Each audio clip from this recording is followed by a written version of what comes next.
Everyone, I really hope you are doing great. आज हम लोग डिस्कस करेंगे कोड ऑफ सिविल प्रोसीजर के सीपीसी के कुछ इंपॉर्टेंट सेक्शंस। जैसा कि आप लोगों के साथ मैंने इंपॉर्टेंट ऑर्डर्स वाली वीडियो शेयर की थी, तो आप लोगों की डिमांड थी कि इंपॉर्टेंट सेक्शंस पर भी वीडियो बनाई जाए। तो इंपॉर्टेंट सेक्शंस के बारे में हम बात तो करेंगे, बट उससे पहले मैं एक चीज आप लोगों को बताना चाहती हूँ कि इंपॉर्टेंट सेक्शंस वगैरह ये सब बात तो ठीक है, अपनी जगह पर है, लेकिन आपको एक बार आइडियली अपनी बेयराट को रीड करना ही, मतलब पूरी बेयराट यू हैव टू रीड। आप ऐसे नहीं कर सकते कि आप कुछ छोड़ दो या ये चीज नहीं कर सकते, ठीक है। हाँ, कुछ एकदम ही अगर रिटर्डेंट सेक्शन है तो अगर आपने नहीं पढ़ोगे, जैसे बिल्कुल एकदम डेड एरिया है, तो कोई बहुत बड़ी बात नहीं है। लेकिन एक बार कोशिश करो। देखो, सीपीसी में क्या होता है ना कि जो आपके सब्सटैंटिव पोर्शन है, यानी कि जो आपके सेक्शंस हैं, उससे ज्यादा सवाल बनते हैं इन कंपैरिजन टू प्री की बात कर रही हूँ मैं, in comparison to orders, your orders. भाई मेंस में तो आपको सभी कुछ लिखना है, लेकिन प्री में comparatively when compared to orders तो सेक्शन से ज्यादा सवाल बनते हैं। तो एक बार 158 तक सारे सेक्शंस आपको रीड करने हैं। लेकिन ये जो इंपॉर्टेंट सेक्शंस की बात है, तो ये कुछ ऐसे सेक्शंस है जिन्हें आप छोड़ करके तो बिल्कुल नहीं जा सकते हो। और ये इंडेक्स पॉइंट ऑफ व्यू से भी उतने ही इंपॉर्टेंट है जितना इसका कंसेप्ट इंपॉर्टेंट है, ठीक है। तो आपको इंडेक्स पॉइंट ऑफ व्यू से भी इसे याद रखना है, कौन से सेक्शन में क्या दिया है और कंसेप्ट इसका क्या है वो आपको याद रखना है, कहाँ टाइम लिमिट्स हैं, क्या है, ये सारी चीजें जो है आपको वो याद रखनी है, ठीक है। शुरू करते हैं।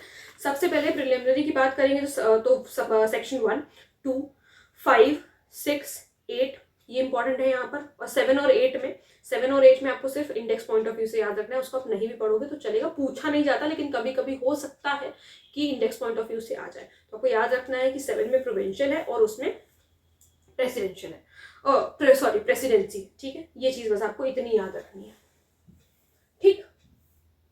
अब क्या है दूसरी बात, पार्ट 1 पूरा ही इंपॉर्टेंट है। सेक्शन नंबर 9 से लेकर के 35B तक एक भी सेक्शन आप छोड़ करके नहीं जा सकते। When I am saying this कि एक भी सेक्शन नहीं, तो मतलब एक भी सेक्शन नहीं। ये इंडेक्स पॉइंट ऑफ व्यू से भी इंपॉर्टेंट है और आपके कंसेप्चुअल तो इंपॉर्टेंस आपको है, ठीक है। 35B तक आपको सब कुछ पता होना चाहिए, रटा होना चाहिए कि 9 से 35B में क्या दे रखा है, पहली चीज, ठीक है। अब एग्जीक्यूशन पर हम आएंगे, तो एग्जीक्यूशन में भी हालांकि कुछ चीजें हैं जो आप छोड़ सकते हो, रेसिप्रोकेटिंग टेरिटरी वाला, उसको भी मार्क कर लीजिए। इंडेक्स में आप अपने मार्क करिए ताकि जब आप बेरा खोलें सबसे पहले आपके दिमाग में ये सारी चीजें आए।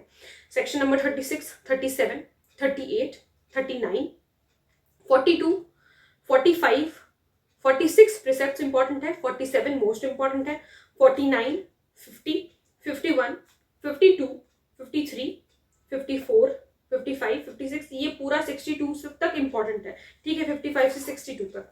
फिर उसके बाद 64 इंपॉर्टेंट है और 65 इंपॉर्टेंट है, यहाँ से अगर आप चाहो तो छोड़ सकते हो। फिर उसके बाद डिस्ट्रीब्यूशन ऑफ एसेट्स की बात करें तो 73 इंपॉर्टेंट है और 74 रेजिस्टेंस टू एग्जीक्यूशन की, अगर एग्जीक्यूशन में रेजिस्ट किया, एग्जीक्यूशन नहीं करने दिया तो क्या प्रोसीजर है, ठीक है। फिर इंसिडेंटल प्रोसीडिंग्स पे आप आएंगे तो 75, 76 और ये जो लेटर ऑफ रिक्वेस्ट है, बस आप इतना ध्यान रख लो कि लेटर ऑफ रिक्वेस्ट किस में दे रखा है, that is more than enough. 77 में दे रखा है और इसमें कुछ भी पढ़ने की जरूरत नहीं। फॉरेन कोर्ट्स के बारे में इतना पूछा नहीं जाता। सूट्स इन पर्टिकुलर केसेस 79, 80, 81 गवर्नमेंट के अगेंस्ट सूट वगैरह अगर इंस्टीट्यूट करना है तो किस तरीके से होगा बाय और अगेंस्ट गवर्नमेंट में, 79, 80, 81 ये ऐसे सेक्शन है जिन्हें आप छोड़ नहीं सकते। एक बार आइडली आपको रीडिंग फिर भी सबकी करनी है। हाँ, ये जो फॉरेन स्टेट और रूरल वगैरह है इसका इतना आपको पढ़ने की जरूरत नहीं है, लेकिन हाँ 87A में जो डेफिनेशन दे रखी है उसको एक बार जरूर देख लेना, ठीक है। 88 इंटरप्रीटर सूट इंपॉर्टेंट है, 89 इंपॉर्टेंट है, 90 इंपॉर्टेंट है, 91 और 92 इंपॉर्टेंट है। इससे सवाल बनते हैं 91, 92 से। 94 इंपॉर्टेंट है। अपील का पूरा पार्ट इंपॉर्टेंट है, कुछ भी इसमें से नहीं छोड़ा जा सकता है 96 से 112 तक, ठीक है। फिर उसके बाद रेफरेंस रिव्यू रिवीजन भी तीनों सेक्शन इंपॉर्टेंट है। आपको एक एक लाइन उसकी पता होनी चाहिए कि कहाँ पर क्या है, कहाँ पर क्या चीज अप्लाई होगी। फिर उसके बाद पार्ट 9 अगर आप चाहो तो एक बार आइडिया से रीड कर सकते हो, सुपरफिशियली रीड कर लेना बस, इससे कुछ ऐसा बहुत इंपॉर्टेंट नहीं है, याद रखो कि पार्ट 9 में क्या दे रखा है, ठीक। फिर रूल्स की अगर हम बात करें तो सेक्शन नंबर 122 आपके लिए इंपॉर्टेंट है और इसमें इसके बाद हालांकि और कुछ इंपॉर्टेंट नहीं है। 124 एक बार चाहो तो देख सकते हो, ठीक है। मिसलेनियस में अगर आप आएंगे तो 132, 133, 134, 135, 135A, ठीक है। फिर 137 लैंग्वेज ऑफ सबऑर्डिनेट को कोर्ट्स पूछ लेते हैं। पावर हाई कोर्ट की कहाँ पावर दे रखी है एविडेंस को जो है इंग्लिश में रिकॉर्ड करने की, तो 138 वो आपको ध्यान रखना है।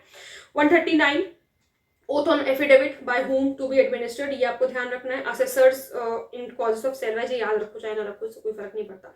141 में मिसलेनियस प्रोसीडिंग्स है, वो ध्यान रखना। 142 143 पोस्टेज के बारे में बताता है। 144 रेस्टिट्यूशन मोस्ट इंपॉर्टेंट। 145 ठीक है। फिर इसके बाद एनलार्जमेंट ऑफ टाइम पे आ जाओ। 148 पे 30 डेज इन टोटल जो है एनलार्ज हो सकता है, ठीक है। 148A 149 कैविएट, फिर उसके बाद 149, फिर 150 151 152 153 153A 153B और फिर 158 लास्ट वाला जो सेक्शन है उसको रिपील वाला थोड़ा देख लो कि कौन सा एनैक्टमेंट को रिपील किया गया है। बस उतना ही यहाँ पर आपके लिए जरूरी है, ठीक। जो पूरा जरूरी है वो आपको पूरा पढ़ना है। जैसे मैंने आपको बताया कि 9 से लेकर के 35B तक आप कुछ नहीं छोड़ सकते, ये आपको पूरा पढ़ना है। और अपील के जितने भी प्रावधान दिए हुए हैं वो सारे ही इंपॉर्टेंट हैं। कहाँ से क्या क्वेश्चन पूछ रहे हैं यहाँ से नहीं पता, ठीक है। तो ये सारी चीजें तो आपको कम से कम पढ़नी है, ठीक है। अगर कुछ ऐसा है जो अभी किसी चीज़ का कोई डाउट है या इस तरीके की कोई और वीडियोस अगर आप लोगों को चाहिए तो आप लोग मुझसे कमेंट सेक्शन में बता सकते हैं। मिलते हैं नेक्स्ट वीडियो में। Thank you so much.